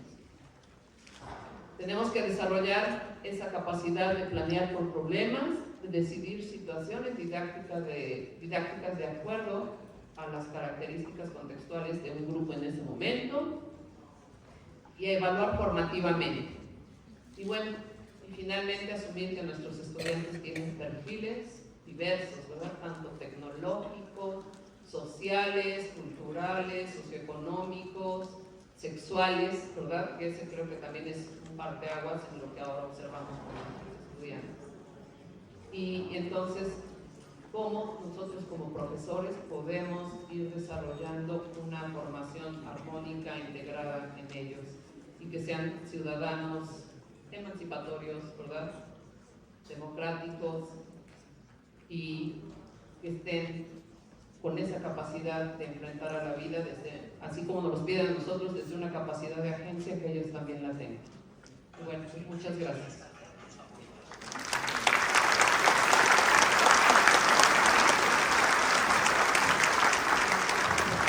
Fuerte el aplauso para la doctora Mariela por la conferencia magistral. Vamos a continuar con el espacio de preguntas que muy amablemente nos han hecho llegar cada uno de los asistentes a esta conferencia magistral. Bueno. Gracias. Hemos recibido bastantes preguntas por espacio de tiempo, pues únicamente vamos a poder mencionar algunas. Tratamos de elegir precisamente aquellas que englobaban lo que la mayoría pudieran estar preguntando. La primera de estas preguntas es: en el marco de la nueva escuela mexicana, ¿se establece el rol del padre de familia en relación con corresponsabilidad educativa? ¿Qué diferencia hay entre lo establecido en modelos educativos anteriores? Si recordamos, en el modelo 2017 también se buscaba esta integración de los padres de familia a la institución, pero actualmente tiene yo lo observo, una mirada distinta, donde el padre de familia nos provea por una parte, de estas cuestiones de libertad para que los estudiantes puedan desarrollar actividades, pero también de integración Por ejemplo, voy a retomar el ejemplo de Ixtenco. Los padres de familia están muy presentes, por ejemplo, en los proyectos. No solamente van los niños, no solamente van los profesores, los papás están apoyando con recursos económicos, con actividades. En uno de los consejos a los que fui, estaban, por ejemplo, ese día estaban entregando equipos tecnológicos de este programa de La Escuela es Nuestra. ¿Y quiénes los estaban instalando? Los padres de familia, ¿no? También tienen ellos un comedor comunitario. ¿Quién atiende el comedor? Las madres de familia. Y entonces yo observo esta integración con la escuela, o sea, donde realmente los niños, yo los observo a ellos muy felices. Digo, son escuelas chiquitas, creo que ese sería el ideal de todos, pero es una escuela donde yo observo toda esa integración de la comunidad, porque también, o sea, esto que observamos en la plaza cívica de cómo se vinculan no solamente la escuela, sino los niveles educativos, ¿no? El preescolar con la primaria, cómo rescatan tradiciones, cómo muestran, porque además los niños, que esto es muy bonito, evidentemente no podría hacerse en zonas urbanas porque no tenemos esas cuestiones como de rescate de lo étnico, pero los niños van vestidos con el traje otomí, ¿verdad? Por ejemplo, todo esto, y los papás colaboran, y los maestros también, ¿eh? Yo le preguntaba a una profesora, ¿y cuánto se gastan en un traje, ¿no? O sea, como 3,000 pesos.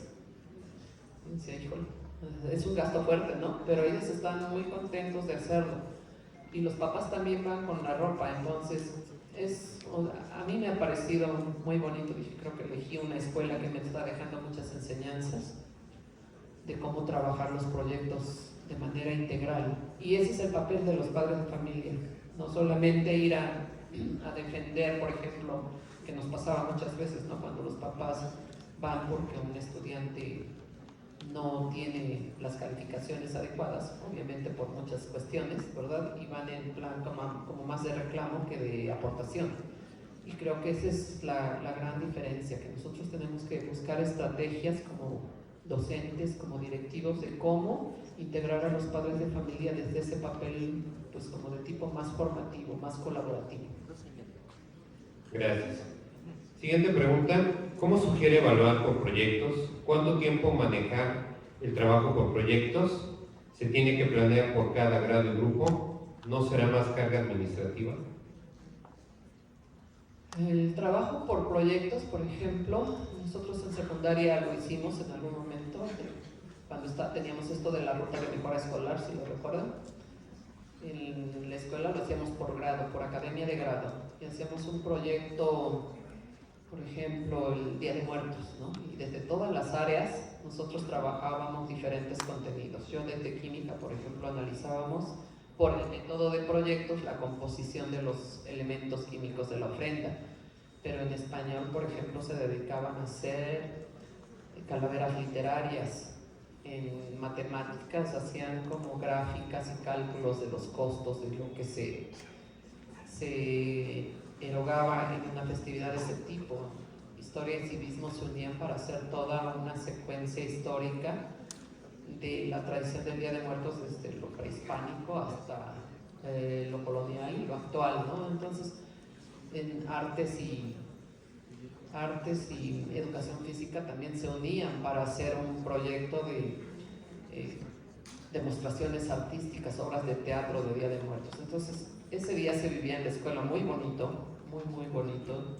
Evidentemente ahí teníamos la libertad de nuestro director para programar esas tareas de proyecto, y que eso creo que él tenía esa capacidad de vislumbrar que no era desperdiciar horas, porque dábamos horas. Yo estuve en la técnica 4, dábamos horas para planear ese proyecto y lo presentábamos ante toda la comunidad escolar, ¿eh? No nos íbamos al centro de Santana, pero iban los padres de familia, ellos eran de los principales invitados.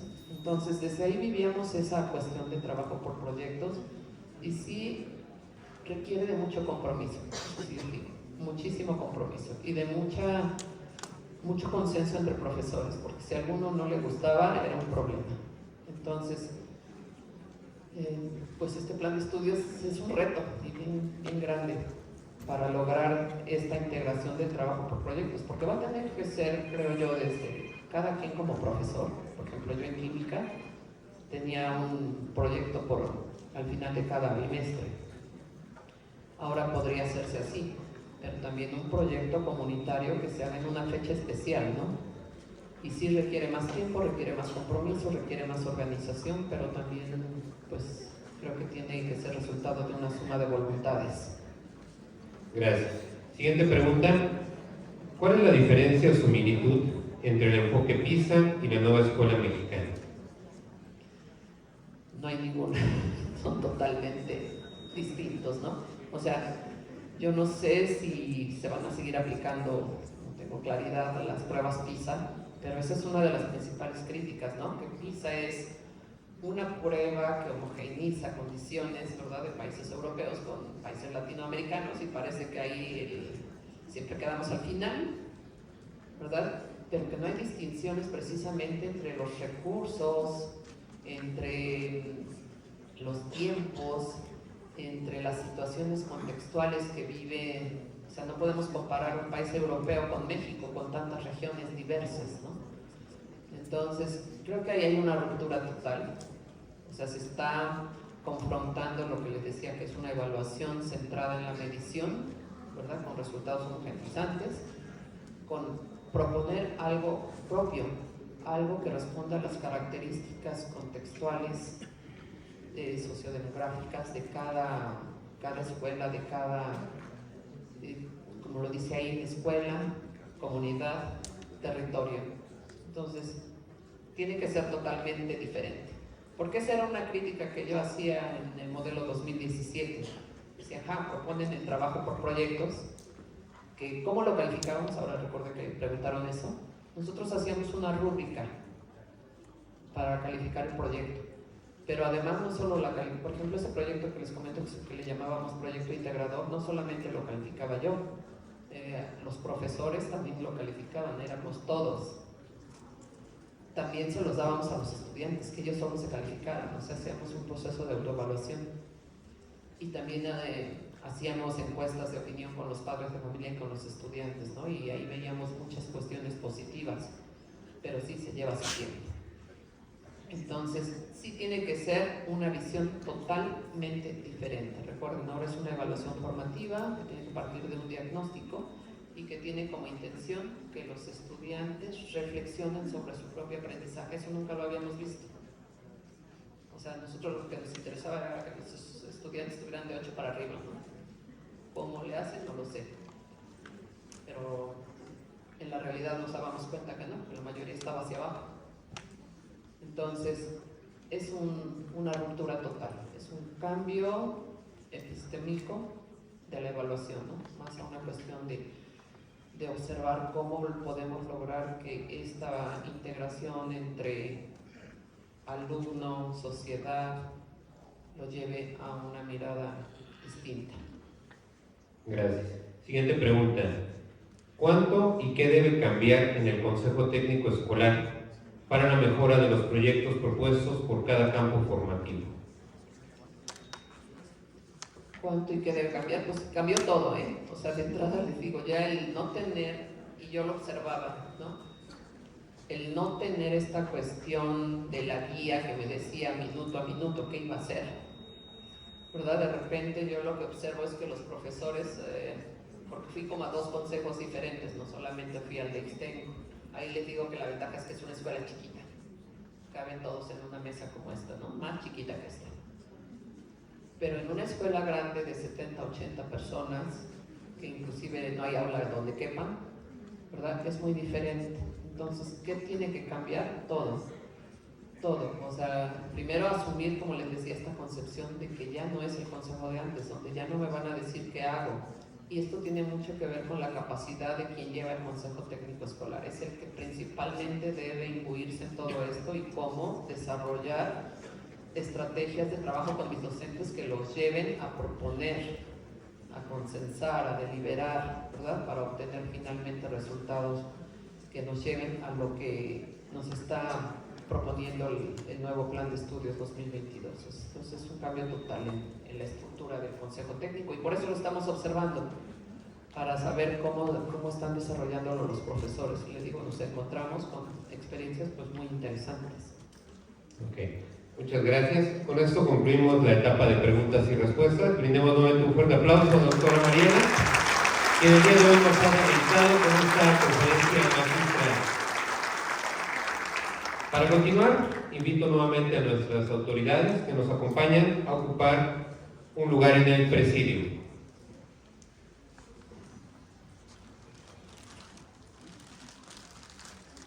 Pues yo les agradezco, de verdad para mí es un gusto, ahora sí para mí es un deleite, como dice el maestro, estar con ustedes, porque si algo extrañé fue retirarme de educación básica.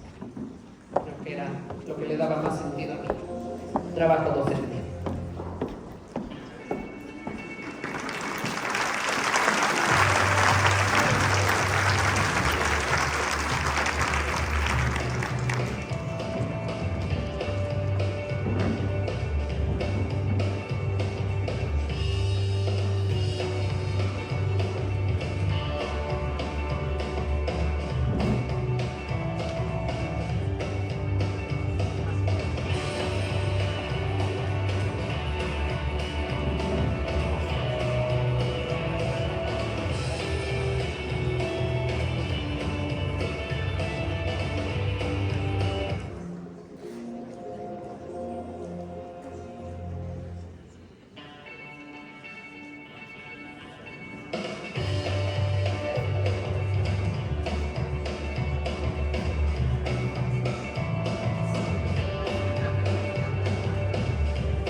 Tenemos ahí parte del trabajo realizado por las jefaturas de enseñanza a lo largo de este ciclo de academias de medio ciclo escolar 2022-2023, en el cual pues, precisamente visitamos cada una de las 44 secundarias generales que integran nuestro subsistema de educación secundaria general.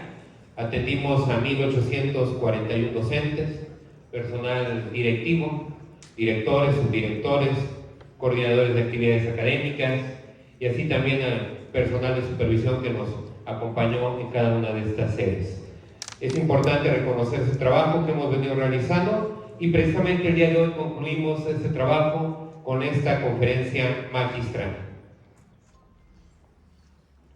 Para continuar, haremos entrega de un reconocimiento a la doctora Mariela Sonia Jiménez Vázquez por el jefe de Departamento de Educación Secundaria General.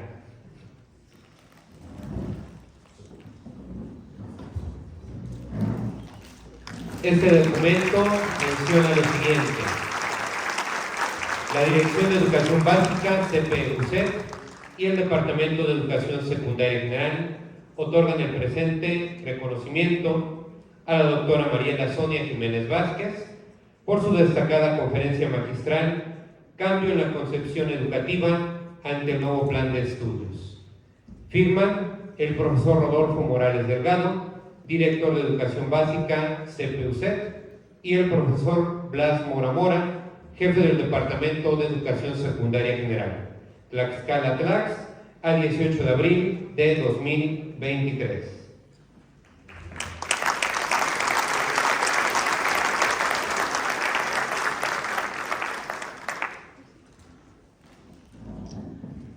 Solicitamos amablemente al profesor Blas Mora Mora que nos acompañe nuevamente en este podio para clausurar la segunda jornada de academias, mismas que han concluido este día.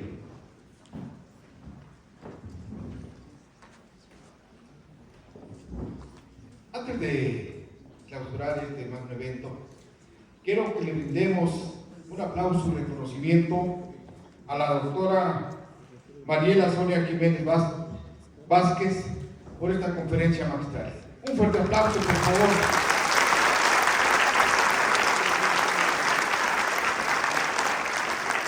Asimismo, mi respeto y reconocimiento por esta organización a los jefes de enseñanza de esta mesa técnica de secundarias generales por el arduo trabajo que tuvieron en las 44 escuelas que conforman este subsistema.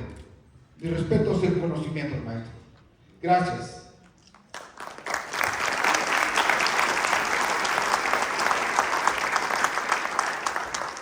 Quiero agradecer a todos y cada uno de ustedes, supervisores, jefes de enseñanza, directores, maestros, y todos los que nos acompañan hoy. Tenemos una gran tarea, y esa gran tarea es romper esas estructuras paradigmáticas. Hoy nos vamos a enfrentar a un nuevo reto. Tenemos que considerarlo como un reto, que es el nuevo modelo educativo 2022. Los jefes de enseñanza nos han dado parte de estas herramientas. Es algo nuevo, es algo innovador, pero quiero decirles que cada uno de ustedes, como profesionistas y profesionales, tendrán que hacer su quehacer en cada una de las escuelas y con sus alumnos. Han venido cambiando, ya nos decía la doctora, nos habló de cómo fue trascendiendo y cómo fueron cambiando los modelos. Y bueno, pues vivimos hoy otros tiempos diferentes. Y quiero reconocer la tarea que cada día con sus alumnos desarrollan este quehacer educativo. Y bueno, todo en esta vida tiene un alfa y tiene un omega, tiene un principio y tiene un fin. Y es así como en este momento se da por clausurado este magno evento. Si me hace el favor de ponernos de pie, gracias. Se da por clausurado este magno evento. En primer lugar, ya mencioné, donde los jefes de enseñanza fueron a cada una de las instituciones a impartir este nuevo modelo educativo de la escuela mexicana. Y hoy, la doctora reafirmó esa parte. Y siendo las 11:58 de este día, damos por clausurado. Muchas gracias. Bonito retorno a sus lugares de origen. Gracias.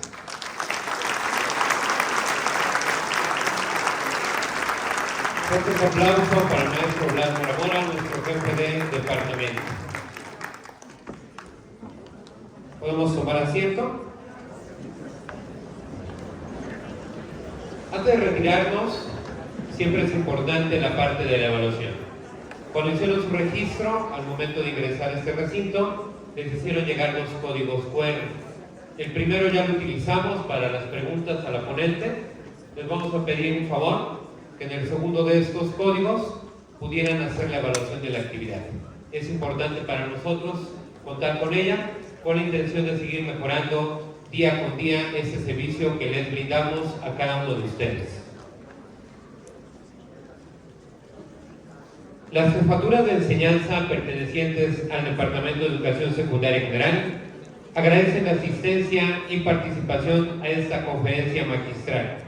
Esperamos haya cumplido con sus expectativas y que ésta sea de utilidad para su labor educativa en beneficio de nuestros estudiantes. Muchas gracias y muy buenos días a todos.